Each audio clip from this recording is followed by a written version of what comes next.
Dear students, I am Shashi Prabha Mishra. As you know, I teach you social science.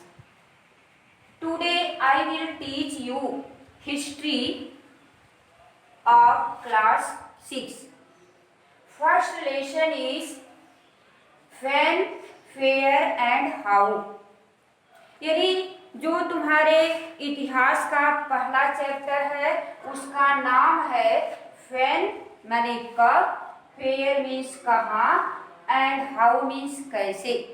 यानी कहने का मतलब यह है कि इतिहास का मतलब पहले जान लो तुम लोग। इतिहास मीन्स क्या होता है। History, the story of the past is called history. जो हमारे अतीत की कहानी होती है, जो हमारा बीता हुआ कल होता है, वही जो है इतिहास होता है। यानी the story of the past, अतीत की कहानी या जो अतीत में हमारे बीत चुका होता है वही हिस्ट्री कहलाता है। अब इसके आगे देख लो, it includes historical events like wars and conquest, political and economical conditions. अब इसमें यह भी जान लो कि इतिहास में क्या क्या चीजें आती हैं, इंक्लूड्स होती हैं। पहला है हिस्टोरिकल इवेंट्स, इसमें ऐतिहासिक घटनाएं होती हैं। लाइक ऐतिहासिक घटनाओं में क्या होगा, वॉर्स माने युद्ध होगा, एंड कॉन्क्वेस्ट विजय यानी उस युद्ध की क्या परिणाम हुआ, क्या उसका रिजल्ट आया, यानी हार हुई या जीत हुई। पॉलिटिकल राजनीतिक एंड इकोनॉमिकल कंडीशंस और आर्थिक अवस्थाएं या परिस्थितियां।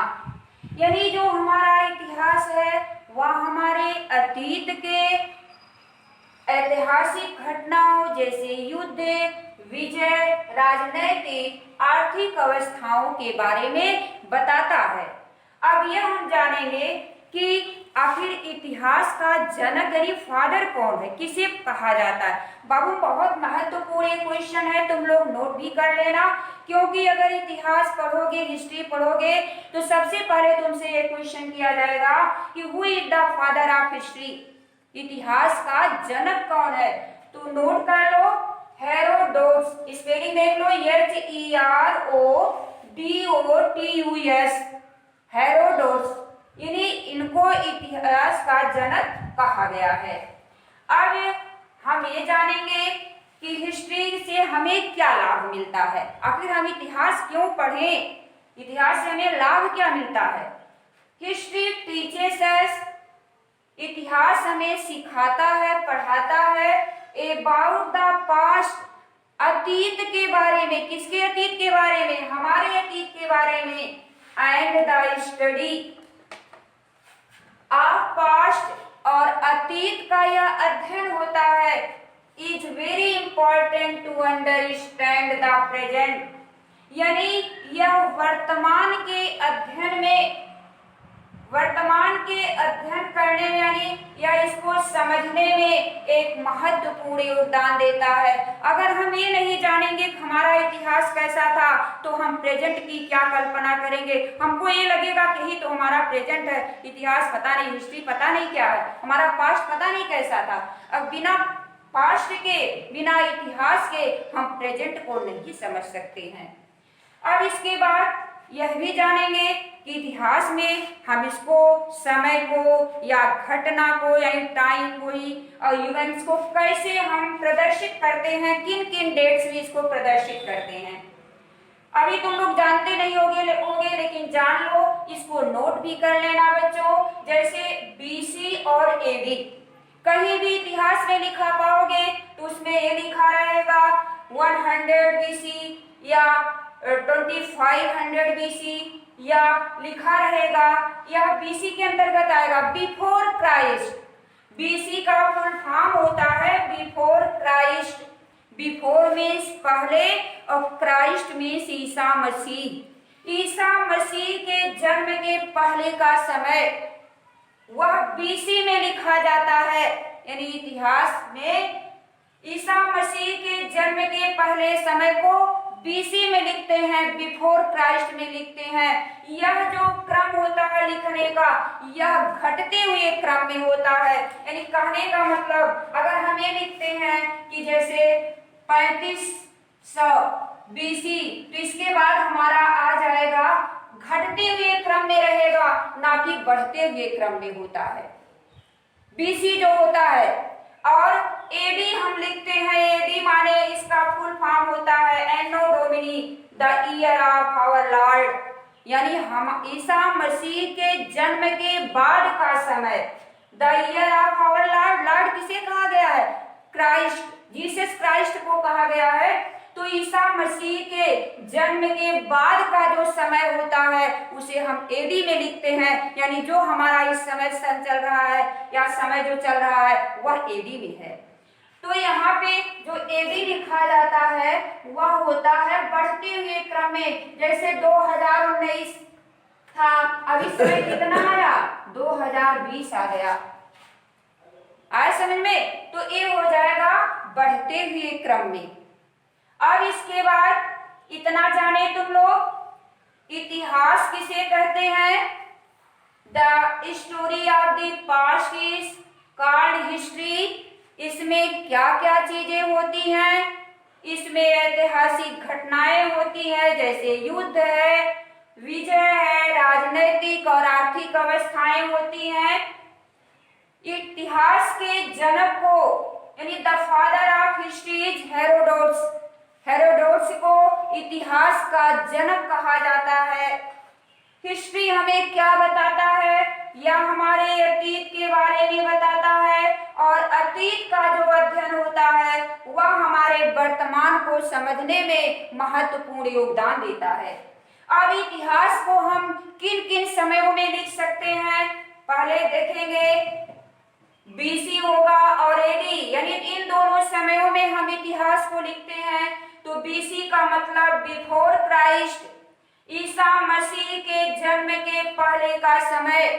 ईसा मसीह का नाम आप लोग जानते ही होंगे, तो इसका मतलब होगा BC, before Christ, Isa Masih के जन्म के पहले के समय को, यानी उनके जन्म के पहले की जो घटनाएं होंगी वह बीसी में लिखी जाएंगी, और उनके जन्म के बाद की जो घटनाएं होंगी, जो बातें होंगी, वह एडी में लिखी जाएंगी।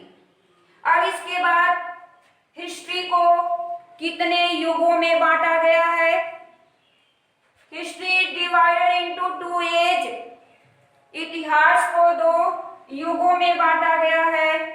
नंबर 1 प्री हिस्टोरिक एज और नंबर 2 हिस्टोरिक एज। अब हम ये जानेंगे कि historic age pre historic age किसे कहा जाता है? प्री माने पहले और हिस्टोरिक माने ऐतिहासिक, एज माने युग। ऐसी घटनाएं या ऐसी जो समस्याएं या घटनाएं की अवस्थाएं थी जिनके बारे में हमें कोई रिटन रिकॉर्ड नहीं मिलता है, वह ऐतिहासिक यानी प्री हिस्टोरिक एज के अंतर्गत आती हैं। और हिस्टोरिक एज किसे कहा जाता है? ऐसी घटनाएं जिनके बारे में हमें लिखित इतिहास, लिखित पुस्तक मिलती है, लिखित रिकॉर्ड, रिटन रिकॉर्ड मिलता है, वह हिस्टोरिक एज के अंतर्गत आता है। अब इसके बाद हमें जानेंगे सोर्सेज ऑफ हिस्ट्री के बारे में कि इतिहास को जानने के कौन कौन से सोर्स हैं। पहला है लिटरेरी सोर्स और दूसरा है आर्कियोलॉजिकल सोर्सेज। लिटरेरी सोर्स माने जो लिखित, जो रिटन रिकॉर्ड होते हैं, या हमारे जो साहित्यिक या ऐतिहासिक चाहे जो रिटन रिकॉर्ड होते हैं वह लिटरेरी सोर्सेज के अंतर्गत आएंगे। और दूसरा है आर्कियोलॉजिकल सोर्सेज, यानी जो खनन कार्य करके जो बाहर निकाले गए सामान होते हैं, जैसे कॉइन्स हुआ, पोट्री हुआ, ETC, वह जो है आर्कियोलॉजिकल सोर्सेज के अंतर्गत आते हैं। अब जो है तुम लोगों को आज पढ़ा दिए कि इतिहास किसे कहा जाता है, इतिहास में समय को किन किन चीजों से इंट्रोड्यूस व्यक्त किया जाता है, और तीसरा चीज ये बताए कि इतिहास के जनक कौन है, और इतिहास को कितने युगों में बांटा गया है। अब रिवीजन के तौर पर नोट कर लोगे आप लोग, who is the father of history, इसका नोट करना, Herodotus, HERODOTUS, who is the father of history. अब इसमें दूसरा क्वेश्चन होगा, टाइम पीरियड्स ऑफ हिस्ट्री, यानी इतिहास में किन किन, यानी इतिहास में समय के काल को किन किन चीजों में व्यक्त किया जाता है। बीसी होगा, एडी होगा। बताए हैं BC before Christ, Isa Masih के जन्म के पहले का समय, और एडी का मतलब ईसा मसीह के जन्म के बाद का समय। फिर इसके बाद है डिफिनीशन ऑफ हिस्ट्री, इतिहास की परिभाषा, the story of past is called history. फिर इसके बाद how many ages are there in history, इतिहास को कितने युगों में बांटा गया है। एक है प्री हिस्टोरिक एज और दूसरा है historic age. Pre historic age का मतलब जो कि इतिहास के पहले का समय, यानी जिसके बारे में हमें रिटन रिकॉर्ड नहीं मिलता है, वह प्री हिस्टोरिक एज के अंतर्गत आता है, और हिस्टोरिक एज के अंतर्गत हमें रिटन रिकॉर्ड मिलता है। अब इसके सोर्स कौन कौन से हैं कि इतिहास को किन किन माध्यमों से हम जान सकते हैं। पहला है लिटरेरी, जो अभी ऊपर बताए हैं, और दूसरा है आर्कोलॉजिकल। बस आज इतना ही, और इसका जो नेक्स्ट पार्ट होगा वह कल तुम लोगों को बताएंगे। लेकिन तुम लोग इतना क्वेश्चन जरूर, 5 क्वेश्चंस है, इसको तुम लोग जरूर याद कर लेना। 6 क्वेश्चन है, इसको तुम लोग जरूर याद कर लेना। और कि who is the father of history, time periods of history, definition of history, how many ages are there in history, और सोर्सेज ऑफ हिस्ट्री। यानी इसको लर्न कर लेना, कहीं नोट कर लेना, और इसका पीडीएफ तुम लोगों के पास जाएगा। और घर पे रहना, सुरक्षित रहना, शरारत मत करना। Thank you.